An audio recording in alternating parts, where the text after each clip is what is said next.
और हाँ, notification bell को ज़रूर दबाएं ताकि अगली अपडेट सबसे पहले आपको मिले। राहुल हमारी कॉलोनी में रहने वाली शर्मा आंटी का इकलौता बेटा। कॉलोनी की लड़कियां तो उस पर फिदा थीं, और हूँ भी क्यों ना, देखने में वो था ही कुछ ऐसा। और ऊपर से फॉरेन रिटर्न, डॉक्टरी की पढ़ाई पूरी करके आया हुआ था। पैसे की भी कोई कमी नहीं थी उनके घर, और शादी के लिए तो बस लड़कियों की लाइन सी लगी थी उसके लिए। एक मैं ही थी जिसे उससे शादी करने में कोई इच्छा ही नहीं थी। इसीलिए नहीं कि मुझे उसमें दिलचस्पी नहीं थी, बल्कि इसीलिए कि मुझे पता था कि वो मेरा कभी हो ही नहीं सकता, या यूं कहूँ कि वो मेरे बारे में कभी सपने में भी नहीं सोच सकता।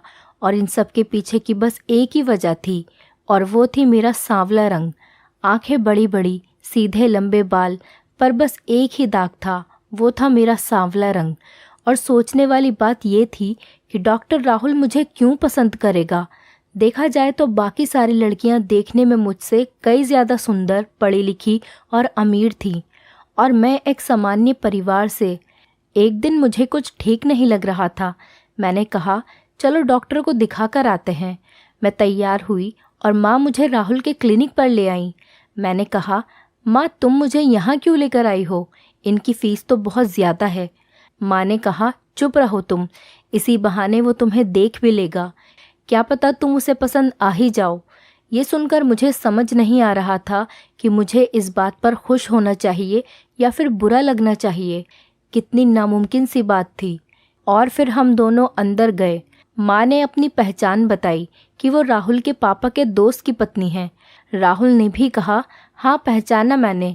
फिर माँ ने कहा, ये मेरी बेटी पूजा है, इसकी तबीयत ठीक नहीं है आज। राहुल ने मेरी तरफ देखा और मेरा बीपी चेक करने लगा। मुझे बड़ी हैरानी हुई कि वो मेरा बीपी फिर से क्यों चेक कर रहा है, जबकि नर्स ने पहले ही बीपी और वज़न चेक करके एक कागज़ पर लिख कर दे दिया था। अचानक हम दोनों की नज़र एक हुई और मैं जैसे उसकी आंखों में खो गई। उसने कहा, चिंता करने वाली कोई बात नहीं है, बस बीपी लो है, मैं दवाई दे देता हूँ, ठीक हो जाओगी तुम। हम घर आ गए। रात भर मैं सो नहीं पाई। कुछ तो बात थी उसकी आंखों में जो मैं समझ नहीं पा रही थी, और 4-5 दिन बाद जो हुआ उस पर तो मुझे विश्वास ही नहीं हो रहा था। राहुल ने पापा से मेरे रिश्ते की बात की।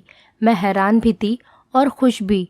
मुझे समझ नहीं आ रहा था कि उसने मुझे कैसे पसंद किया। मेरी माँ ने मुझसे कहा ही था, वो विदेश से पढ़कर आया है, उसकी सोच सुंदरता को लेकर अलग होगी, और तुम्हारा सिर्फ रंग सांवला है, वरना तुम बाकी लड़कियों से भी ज़्यादा सुंदर हो। हमारी शादी तय हो गई, और ये बात पूरी कॉलोनी में आग की तरह फैल गई। सभी बस यही बातें किए जा रहे थे कि आखिर राहुल ने इतनी सारी लड़कियों को छोड़कर मुझे ही क्यों पसंद किया। हमारे घर में तो बस खुशियां ही खुशियां थीं। राहुल मुझे रोज़ फ़ोन करता, मैसेज करता, कहता कि कैसे वो मेरी पहली नज़र में ही क्लीन बोल्ड हो गया था। मेरी आंखें उसे बहुत पसंद आई हैं। उसके ऐसे बोलने से मुझे भी माँ की बात सच लगने लगी कि वो विदेश से पढ़कर आया है, उसके विचार करने का तरीका अलग है। मैं मन ही मन खुश थी कि राहुल को कुछ तो पसंद आया, जिसकी वजह से उसने सीधा मेरा हाथ ही मांग लिया। शादी का सारा खर्चा राहुल के घर वाले ही करने वाले थे, हमें कुछ भी करने नहीं दिया। यहाँ तक कि हमारे रिश्तेदारों के कपड़े भी उन्होंने ही गिफ्ट किए थे। मेरा शादी का जोड़ा और बाकी के कपड़े तो डिज़ाइनर थे, जिनकी कीमत लाखों में थी। सोना तो इतना चढ़ाया जितना हमने कभी सपने में भी नहीं देखा होगा। हमारी शादी हो गई। स्टेज पर राहुल की मौसी की लड़की आई और उसके कानों में धीरे से कहने लगी कि भैया, तुम्हारी चॉइस को क्या हो गया है? तुम्हारी चॉइस तो बड़ी क्लासी रहा करती थी। फिर अब मुझे वो सब सुनकर बड़ा बुरा लगा। मुझे रोना आ गया। राहुल ने उसे फटकारा और स्टेज से नीचे उतार दिया, लेकिन मेरा रोना बंद नहीं हुआ। मेरी वजह से राहुल को सुनना पड़ा।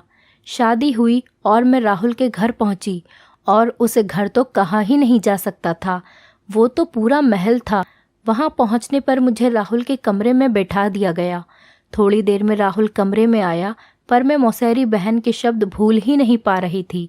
राहुल ने मेरी तरफ देखा और कहा, तुम अभी तक वही सब कुछ सोच रही हो? मैं उसकी तरफ देखे जा रही थी। वो बोला, ऐसे क्यों देख रही हो तुम? यही तो सच्चा प्यार होता है, बिना बताए अपने साथी के मन की बात को जान लेना। मैं आज खुद को बहुत ही खुशनसीब समझे जा रही थी। उसने कहा, और तुम चिंता मत करो, मैं तुम्हें इससे भी बाहर निकाल लूँगा। आज मेडिकल ने कितनी तरक्की कर ली है, कितने उपाय हैं जो किए जा सकते हैं। कुछ एक इंजेक्शन से ही तुम्हारा रंग साफ हो जाएगा, चेहरा खिल उठेगा। तुम मुझे ऐसे ही अच्छी लगती हो, पर तुम्हारी आंखों में मैं आंसू नहीं देख सकता। इसीलिए मैंने सोचा है कि गोरे करने वाले इंजेक्शन की मदद से तुम्हें और सुंदर बनाया जाए। सच में ऐसा हो सकता है, और बिल्कुल हो सकता है, और हम तो कल से ही ट्रीटमेंट शुरू कर देंगे। मैं मन ही मन बहुत खुश होने लगी और सोचने लगी कि अब बाकी लड़कियों की तरह मैं भी सुंदर दिखूंगी। मैं अब हसीन सपने संजोने लगी थी। राहुल भले ही एनआरआई था, पर उसके विचार व्यवहार से ऐसा बिल्कुल भी नहीं लगता था। उसका स्वभाव और रहन सहन एकदम सामान्य इंसान की तरह था।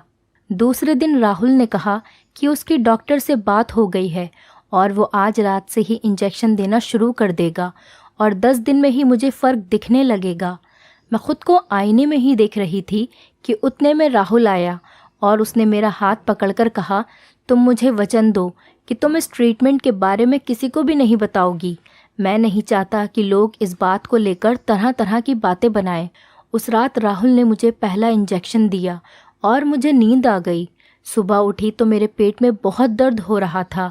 जब मैंने राहुल को बताया तो उसने कहा कि कभी कभी किसी चीज़ का साइड इफ़ेक्ट हो ही जाता है, चिंता करने वाली कोई बात नहीं है, ठीक हो जाएगा, थोड़ा सहन कर लो। मैं कुछ नहीं बोली। दूसरे दिन फिर राहुल ने मुझे इंजेक्शन दिया। मुझे फिर से गहरी नींद आ गई और सीधा सुबह उठी तो दर्द असहनीय था, पर मैं किसी को भी बता भी तो नहीं सकती थी। राहुल मेरा ट्रीटमेंट सबसे छुपाकर जो कर रहा था। आज रात में फिर से इंजेक्शन लेने की ना तो मुझ में ताकत थी और ना ही हिम्मत।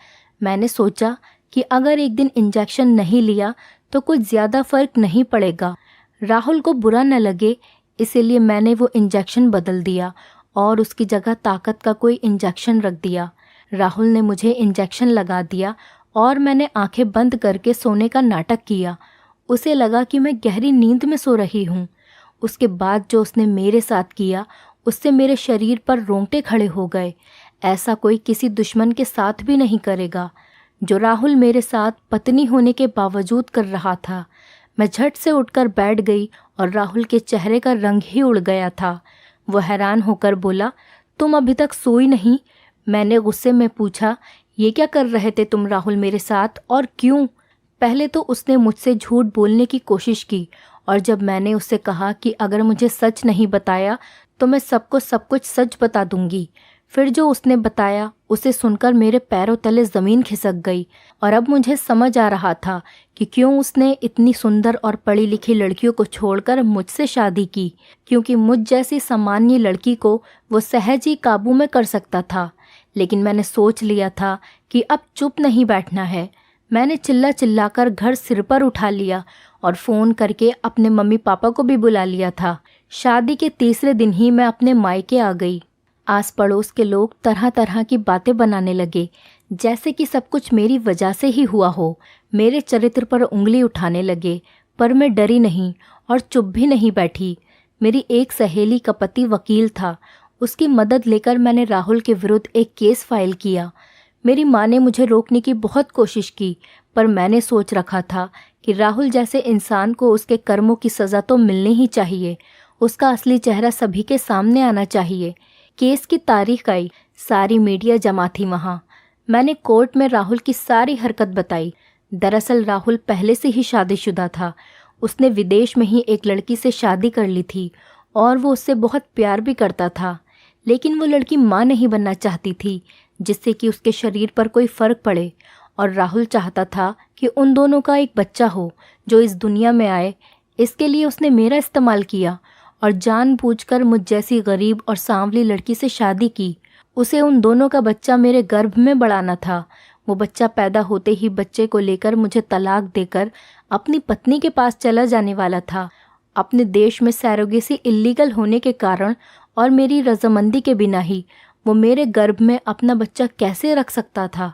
इसीलिए उसने झूठ कहकर कि वो मुझे गोरे होने का इंजेक्शन दे रहा है, मुझे इंजेक्शन देकर बेहोश करके मेरा चेकअप करता था। जिस रात को मैंने इंजेक्शन बदल दिया था, उस रात को IVF के द्वारा मेरे गर्भ में अपना बच्चा इम्प्लांट करने ही वाला था।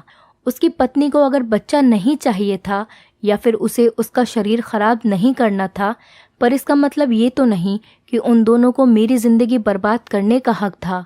मेरे वकील ने राहुल के खिलाफ ठोस सबूत पेश किए और उसे योग्य शिक्षा भी हुई। जो लोग पहले मेरे चरित्र पर उंगली उठा रहे थे, वही लोग आज राहुल के घर वालों के नाम रख रहे थे। मेरा और राहुल का तलाक हो गया। मैं आज अकेली थी, पर मेरी किस्मत मेरे साथ थी, या यूं कहूं कि भगवान ने ही उस रात मुझे बुद्धि दी थी और मैंने इंजेक्शन बदल दिया।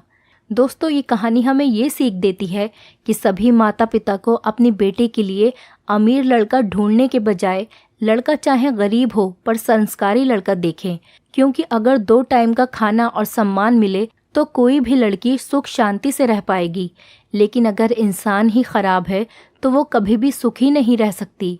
दोस्तों, पूजा ने ये कदम इसलिए उठाया ताकि आगे से कोई भी लड़के की गलती के कारण लड़की की बलि न चढ़े। दोस्तों, उम्मीद करती हूँ आपको हमारी कहानी पसंद आई होगी।